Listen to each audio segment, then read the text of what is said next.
Argumentative essays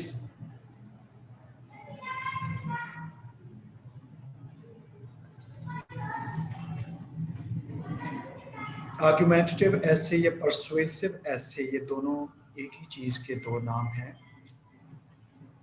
need to defend your opinion, इस essay में आप अपने आर्ग्यूमेंट्स देते हो, व्यूज देते हो, कॉन्सेप्ट्स देते हो इस तरह से कि आप अपने रीडर को, अपने ऑडियंस को कन्विंस करते हो अपने लॉजिक्स के जरिए, अपने आर्ग्यूमेंट्स के जरिए। आपने परसुएड करना होता है। बेटा अपने माइक ऑफ रखा करें।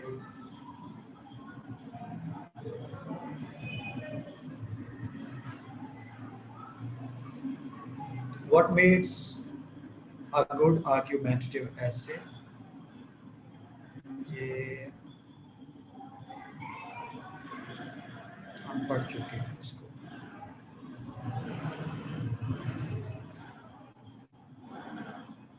जहाँ से हम शुरू करें, रिफ्लेक्टिव ऐसे। रिफ्लेक्टिव ऐसे, रिफ्लेक्ट का मतलब होता है सोचना। रिफ्लेक्टिव ऐसे डिस्क्राइब एन इवेंट और एक्सपीरियंस। आपने किसी इवेंट को, किसी एक्सपीरियंस को, किसी शख्स को, आपको तीनों तरह से, किसी भी तरह से आपको टॉपिक दिया जा सकता है कि आपने सोच विचार करके अपने कॉन्सेप्ट्स जो हैं वो पेश करने होते हैं। कैसे? डिस्क्राइब एन इवेंट और experience, then analyse the meaning of that experience. इस ऐसे के आखिर पे आपने अपना एनालिसिस पेश करना होता है। आपने अपनी पर्सनल राय देनी होती है कि आपके नज़दीक ये चीज़ कैसी है, आपके नज़दीक ये शख्स कैसा है, आपके नज़दीक ये इवेंट किस तरह से देखा जा सकता है, आप इस चीज़ को किस एंगल से देखते हैं। जो आप किसी की अच्छाई बयान करें या बुराई बयान करें, उसको एक्सप्लेन कर रहे होते हैं, उसे हम आपका पर्सनल एनालिसिस कहते हैं। और वही इसको रिफ्लेक्टिव ऐसे बनाता है कि आप सोच समझ के किसी चीज़ के बारे में अपनी ज़ाती राय दे रहे होते हो, अपने ज़ाती कॉन्सेप्ट्स दे रहे होते हो। जैसे यहाँ पे reflective essay describe an event or experience, then analyze the meaning of that experience and what can be learned from it. What makes an essay reflective is that the writer is analyzing a past event from the present. आपको एक event के बारे में बता दिया जाता है कि आप अपनी राय दें, आप उसको एनालाइज कर रहे होते हैं। पास्ट का कोई इवेंट है, पास्ट में कोई पर्सनालिटी है, पास्ट में कोई चीज़ है, उसके बारे में आपसे एनालिसिस मांग लिया जाता है। रिफ्लेक्टिव ऐसे, बुलेट 2 देखें। Reflective essays require the writer to open up about their thoughts and emotions to paint a true picture of their history, personality and individual traits.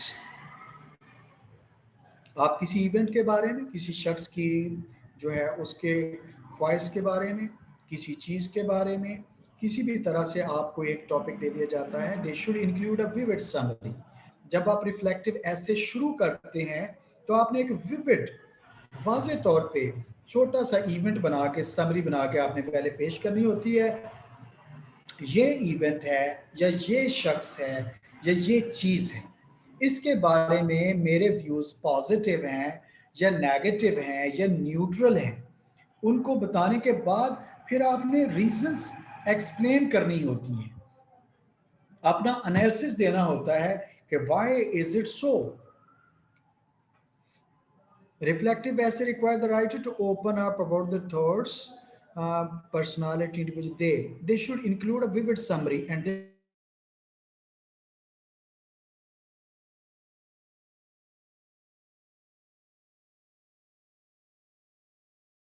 description of the experience. So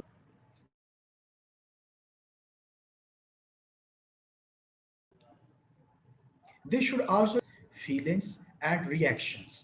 आपने explain करना होता है, explanation देनी होती है। इसमें आपने जो भी चीज़ चाहे पॉजिटिव बताई है उसकी एक्सप्लेनेशन दें, आपने नेगेटिव बताई है उसकी एक्सप्लेनेशन दें। आपने चीज़ को एक्सप्लेन करना होता है, एनालिसिस आपने पेश करना होता है कि आपके नज़दीक ये किस तरह से चीज़ किस तरह से है। The most common subjects are reflective essay include the following. कैसे आपको टॉपिक्स दिए जा सकते हैं, सब्जेक्ट्स दिए जा सकते हैं ऐसे लिखने के लिए, रिफ्लेक्टिव ऐसे लिखने के लिए आपको कोई रियल लाइफ एक्सपीरियंस बताया जा सकता है, उसके बारे में आप अपना एनालिसिस पेश करें। फिर ये एनालिसिस पेश करने के लिए जब रिफ्लेक्टिव ऐसे लिखने के लिए कहा जाता है तो आपको ये भी कहा जा सकता है कि ये इवेंट है, आप इसका पॉलिटिकल एनालिसिस दें, आप इसका जियोग्राफिकल एनालिसिस दें, आप इसका रिलीजियस एनालिसिस दें, आप इसका सोशल एनालिसिस दें, किसी भी तरह से आपसे एनालिसिस मांगा जा सकता है। नंबर 2 बुलेट देखें, समथिंग यू इमेजिन्ड। आप किसी चीज को इमेजिन करते हो, अ प्लेस और अ स्पेशल ऑब्जेक्ट, किसी जगह के बारे में पूछा जा सकता है, किसी ऑब्जेक्ट के बारे में पूछा जा सकता है। समथिंग यू हैव रेड, आपको कहा जा सकता है कि आपने फलां चीज पढ़ी, उसके बारे में बताएं, आपने फलां चीज देखी, उसके बारे में बताएं। ये सारी चीजें जो है इनके बारे में आपको पूछा जा सकता है और इसी तरह की ये डिटेल्स आप इसमें शामिल करते हो। टॉपिक्स कैसे हो सकते हैं? प्लेसेस के बारे में टॉपिक्स हो सकते हैं, just like the beach, mountains, country side और डेजर्ट, इनके बारे में पूछा जा सकता है। अब फॉर एग्जाम्पल एक बीच के बारे में आपसे पूछा जाता है कि जी बताएं आप एक बीच पे गए, आपको वहां पे एनवायरनमेंट कैसा लगा और क्यों लगा, आपने वजाहत करनी है। आप पहाड़ी मकाम पर गए, पहाड़ आपको कैसे लगे और क्यों लगे, आप वजाहत करते हो। आप एक कंट्री साइड में विलेज लाइफ आप लिखते हो, आप विलेज लाइफ पे ऐसे है, सिटी लाइफ पे ऐसे है।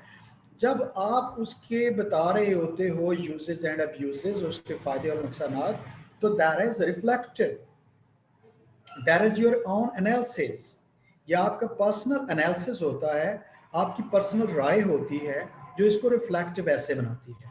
तो रिफ्लेक्टिव एसेज हम उसको कहते हैं जिसमें आप अपने पर्सनल व्यूज देते हो, पर्सनल कॉन्सेप्ट्स देते हो, उसकी अच्छाई के बारे में, उसकी बुराई के बारे में, उसके पॉजिटिविटी में, उसके नेगेटिविटी में, और इन कॉन्सेप्ट्स को जो आप रीजन दे रहे होते हो, व्यूज दे रहे हो, तो उसको एक्सप्लेन करना होता है।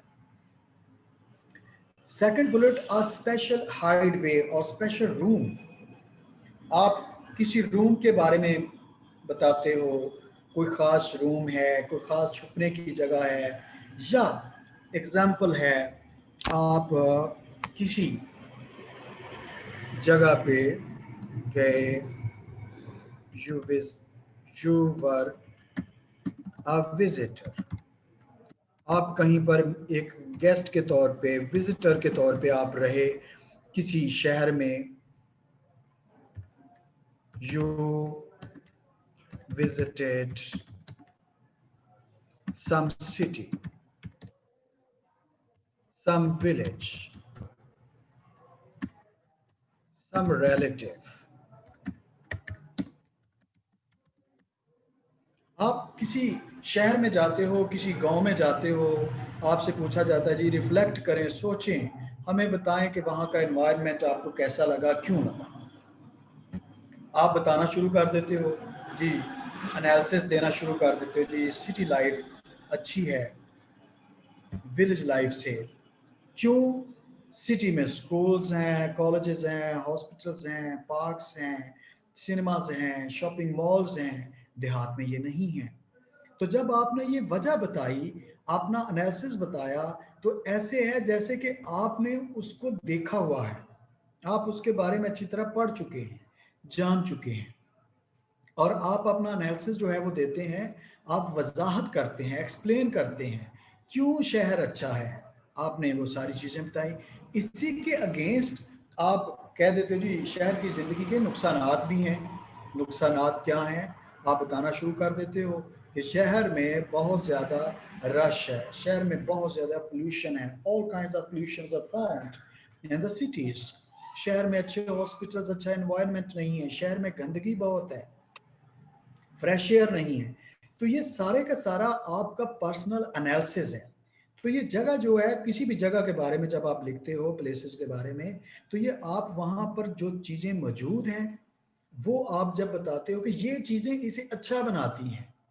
अगर आपने उसको बुरा कहना है तो आप वो तमाम की तमाम बुरी चीजें आप फाइंड आउट करते हो और कहते हो कि ये चीजें इसको बुरा बनाती हैं। जैसे शहरी जिंदगी को पोल्यूशन, रश, शोर, गंदगी, करप्शन, जॉबलेसनेस, होमलेसनेस, ये बहुत सी चीजें हैं ऐसी, आप कहते हो कि ये सारे के सारे इसके प्रॉब्लम्स हैं। सिटीज में नहीं रहना चाहिए, विलेज में रहना चाहिए। आप विलेज के बारे में, विलेज भी जगह है, आप विलेज के बारे में कहना शुरू कर देते हो। इसी तरह जो आप, ये मैंने लिखा अभी कि आप एज अ गेस्ट कहीं गए, आप एज ए विजिटर कहीं गए, तो फिर से दोनों तरह की जगह हो सकती हैं। ये ऊपर सारी जगह लिखी, बीच है, माउंटेन्स हैं, कंट्री साइड है, डेजर्ट है, शहर है, गांव है, कोई भी ऐसी जगह है, आप आउट ऑफ कंट्री के, आप वहाँ की चीज़ें बताएंगे। अगर ये पूछा गया जी आपने रिफ्लेक्टिव ऐसे लिखना है कि माउंटेन्स पे आपको बहुत अच्छा फील हुआ, माउंटेन्स को आप बड़ा आपने लाइक किया, बीच को आपने बड़ा लाइक किया, कंट्री साइड यानी कि देहात को आपने बड़ा लाइक किया, शहर को। जब आपको कहा गया कि लाइक किया गया, आपने लाइक किया, आपको अच्छा लगा, तो आपने बतानी है वो सारी चीज़ें जो इस शहर को अच्छा बनाती है, लाइकेबल बनाती है। आपने शहर में, गांव में वो सारी चीज़ें बतानी हैं जो गांव को लाइकेबल बनाती हैं। आपने माउंटेन्स एरिया की वो सारी चीज़ें बतानी हैं जो माउंटेन्स एरिया को लाइकेबल बनाता है। आपने डेजर्ट में वो सारी चीज़ें बतानी हैं जो डेजर्ट्स को लाइकेबल बनाती है। तो आप लाइकेबिलिटी पूछी जाए तो आप वही चीज़ें सारी बताएंगे, एक्सप्लेन करेंगे जो इसको लाइकेबल बनाता है। आपको सिंपल आपका एक्सपीरियंस पूछ लिया जाता है, जी बताएं माउंटेन्स में आप गए, आपको कैसा लगा। सर स्क्रीन तो यूज फिर करने आप का ऑप्शन खत्म कर दें सर, दिल क्या करता है फिर। क्या करें। जी बेटा समझ नहीं आई, क्या कहा। सर वो कह रहा है कि स्क्रीन यूज करने का ऑप्शन खत्म करना है, फिर दिल करता है यूज करने का। स्क्रीन बेटा कौन सी। सर वो पेन वाली ऑप्शन कह रहा है। सर पेन वाली, अच्छा अच्छा सही। सर फिर वो दिल करता है ना पेन यूज करने का। जी ठीक है, कर दिया डिसेबल। तो आप किसी भी जगह पर आपसे जब पूछा जाता है, इवन आपको फ्रेंड्स के बारे में पूछा जाता है, पर्सनालिटी के बारे में पूछा जाता है, आपको कह दिया जाता है जी बताएं आपको कायदे आज़म क्यों पसंद है, आपको अल्लामा इकबाल क्यों पसंद है। फेवरेट पर्सनालिटी आप लिखते हो ना, तो वो हर तरह का ऐसे बन जाता है। फेवरेट पर्सनालिटी रिफ्लेक्टिव ऐसे बन जाता है कि आप की वो फेवरेट पर्सनालिटी है तो क्यों है, वजाहत करें। फेवरेट पर्सनालिटी पे डिस्क्रिप्टिव ऐसे बन जाता है कि आप डिस्क्राइब करें उनकी क्वालिटीज, उनकी खूबियां को बयान करें, क्या क्या खूबियां पाई जाती हैं। तो ये ऐसे जो है, इसी तरह से इससे पीछे हम पढ़ चुके आर्ग्यूमेंटेटिव ऐसे। आर्ग्यूमेंटेटिव ऐसे भी आप उसी शख्स पे बना सकते हैं, आप वो रीजन देने के साथ साथ आप कन्विंस करते हो कि ये अगर शख्स मुझे पसंद है तो इसकी ये खूबियां हैं जो बाकी लोगों में नहीं है, कन्विंस करने की कोशिश करते हो। तो चीज़ें सेम रहती हैं। जिस ऐसे की टाइप आपको कही जाएगी कि ये ऐसे की टाइप बिल्ड करें, आप वही टाइप जो है वो बिल्ड करेंगे। फिर the house you grew up in, कि जिस घर में आप रहे वो घर आपको कैसा लगता है, क्यों लगता है, उसकी वजाहत करें। अ रिलेटिव्स होम, किसी रिलेटिव के घर में आप रहे, उसका घर आपको अच्छा लगता है तो क्यों लगता है, बुरा लगता है तो क्यों लगता है, या जनरल इंप्रेशन पूछ लिए जाते हैं कि एक्सप्लेन योर इसमें general sir impression of the home of your relative. जी बेटा कुछ पूछ रहे इसमें सर हैं। जी यस सर। सर वो मैंने पूछना था कि ये रिफ्लेक्टिव एसे जो है, आपने कहा कि ये पर्सनैलिटी के ऊपर भी आ सकते हैं, जैसे कायदे मोहम्मद अली जिन्ना, तो अगर इन पे आ गया तो हमें हमें ऑन वर्डिंग करनी है। वो मतलब कि ऑन वर्डिंग में ये भी लिखना पड़ेगा वो पैदा कब हुए थे और कि यहाँ से एजुकेशन ली है, वो तो लिखने की जरूरत नहीं ना। नहीं नहीं नहीं, वो अगर आप लिखेंगे वो नैरेटिव ऐसे हो जाता है या डिस्क्रिप्टिव ऐसे हो जाता है। रिफ्लेक्टिव ऐसे में आपको डायरेक्ट पॉइंट दिया जाता है, who is your favourite personality and why. आपकी सर फेवरेट पर्सनालिटी कौन है और क्यों है। उसमें आप बर्थ का नहीं बताएंगे, आप एक सेंटेंस में सिंपली सारा कुछ बता सकते हैं कि ही वाज बोर्न फलां डेट और फलां शहर में फलां, और फिर फौरी तौर पे उसी सेंटेंस में आप अपना थीसिस दे देते हो कि I like him very much because of his knowledge, because of his intelligence, because of his wisdom. जी बेटा आप कुछ पूछ रहे हैं। सर मैं ये पूछ रहा था कि फिर हमने तो इसमें सिर्फ क्वालिटीज इसकी लिखनी है ना, तो इसकी लेंथ कितनी का होनी चाहिए फिर? यार माइक को थोड़ा 350 सा मुंह वर्ड्स, से पीछे कर ले यार। 350 वर्ड्स बेटा कम अज कम। ओके सही। Sir, thank you.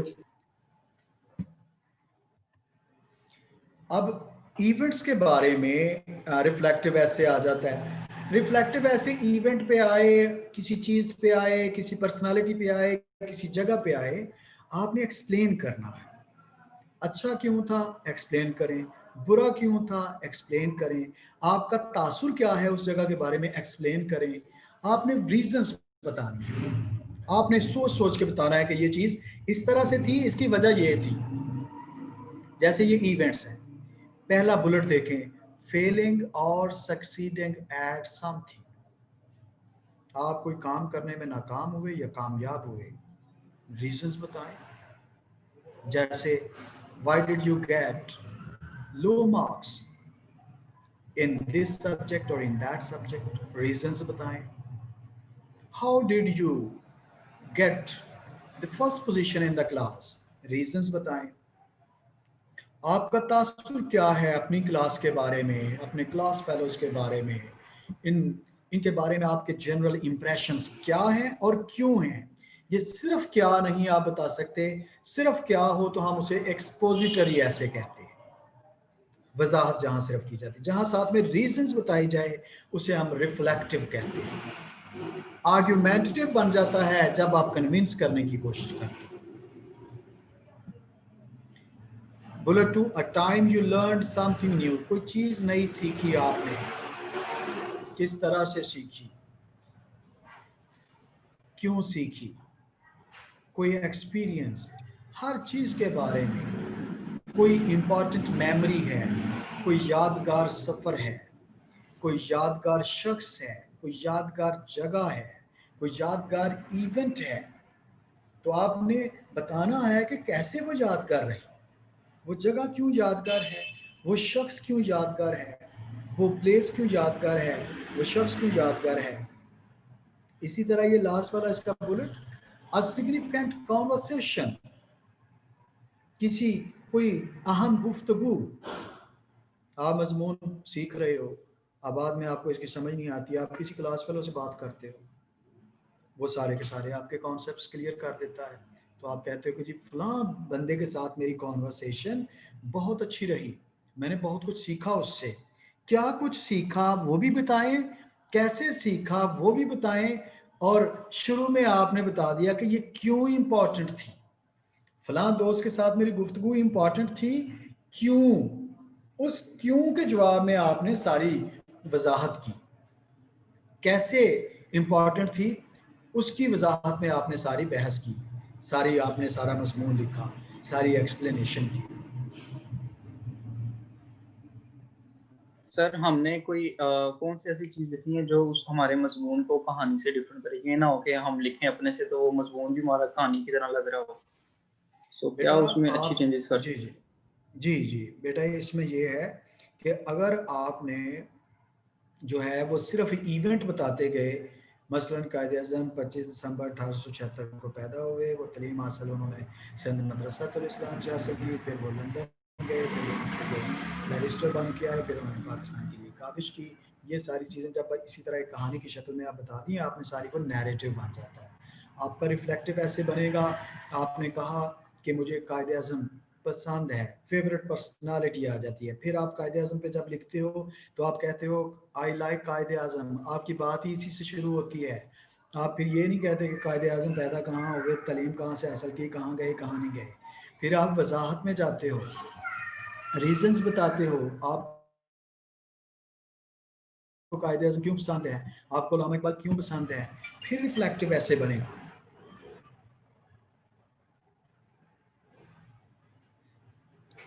Yes ji, sir, ठीक होगा।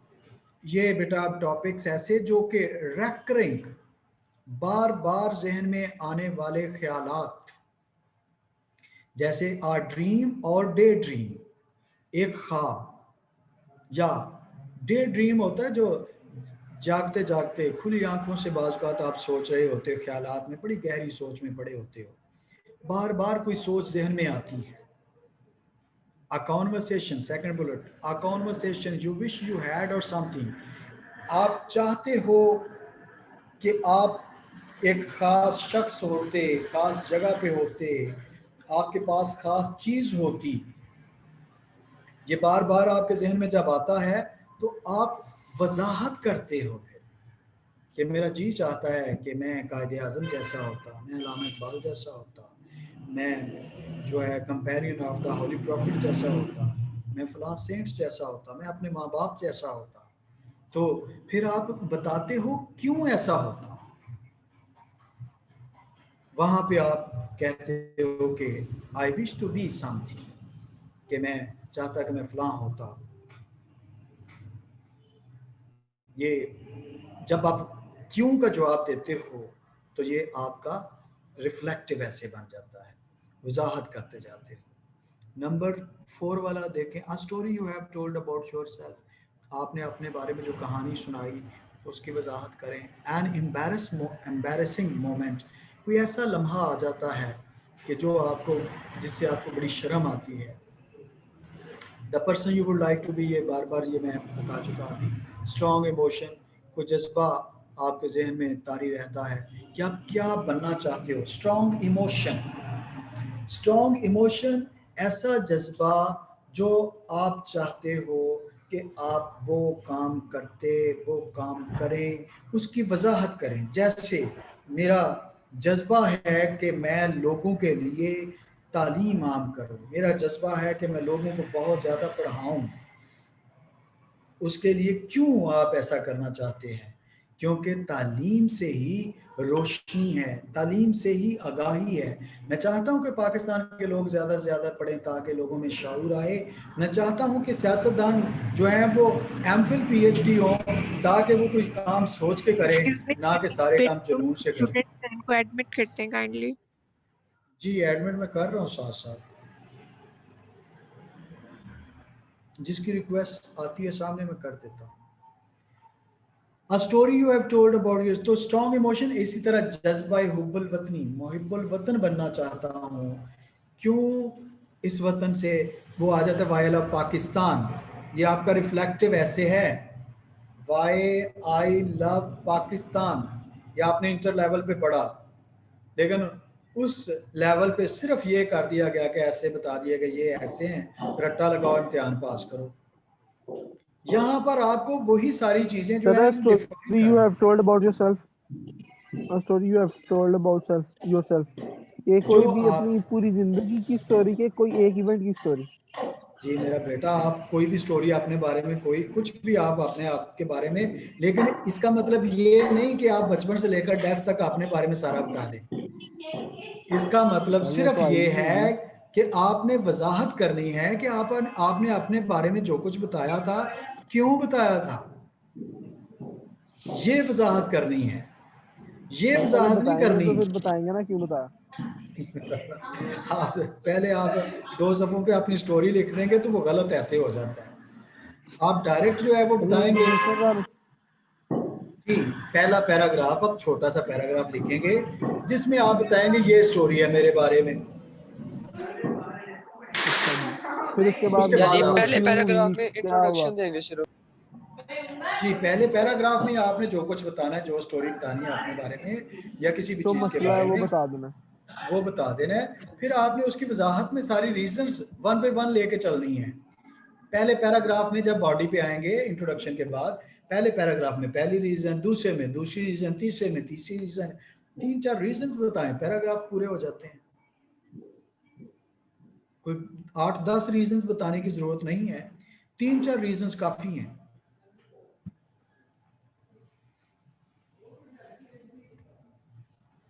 How do you organise a reflective ऐसे?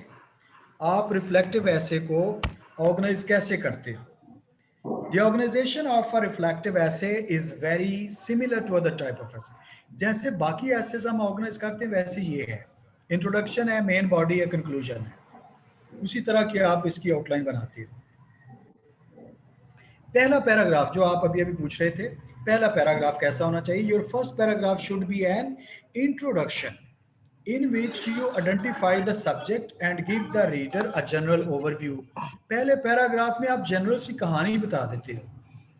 जनरल कहानी बताने के बाद उसी पैराग्राफ के आखिर तक जाते हुए आप बता देते हो कि आप कहना क्या चाहते हो। मसलन आपको बीच पे दे दिया गया टॉपिक कि आप बीच के बारे में बताएं, आपको बीच क्यों अच्छा लगता है।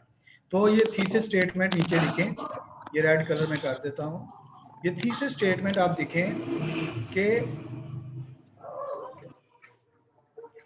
why was I feeling so peaceful while walking down this beach? I realized it was because the beach had always been a place of rest to me. इसलिए क्योंकि ये मेरे लिए हमेशा एक रेस्ट की जगह रही। तो हमने पहले पैराग्राफ में जब बता दिया कि मुझे बीच पे जाना पसंद है, तो उसी पैराग्राफ के आखिर पे आप बता देते हो कि ये बीच मुझे क्यों पसंद है। बेटा आपने अपने माइक ऑफ रखें, ये माइक आप ऑन रखते तो बीच में शोर आता रहता है।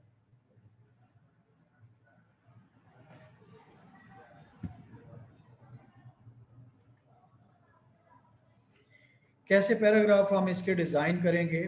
इन द फर्स्ट बॉडी पैराग्राफ, जब आप इंट्रोडक्शन दे लेते हो, थीसिस स्टेटमेंट दे लेते हो, तो पहले पैराग्राफ में in the first body paragraph write about one reason. पहले पैराग्राफ में आप पहली रीजन बताते हो,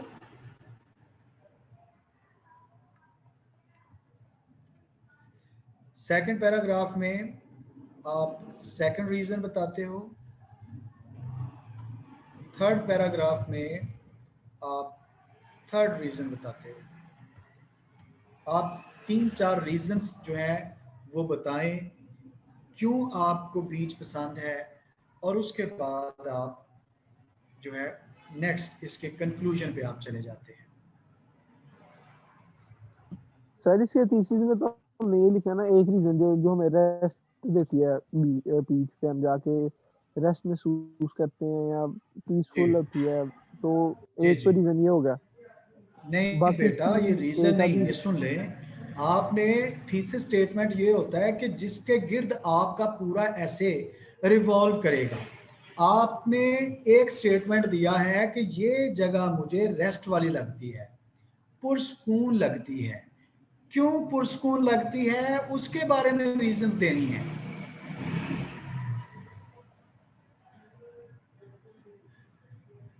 बात फॉलो कर रहे हैं? आपने लिखा I realize it was because the beach had always been a place of rest to me. Place of rest क्यों है इस पे आपने रीजंस बतानी।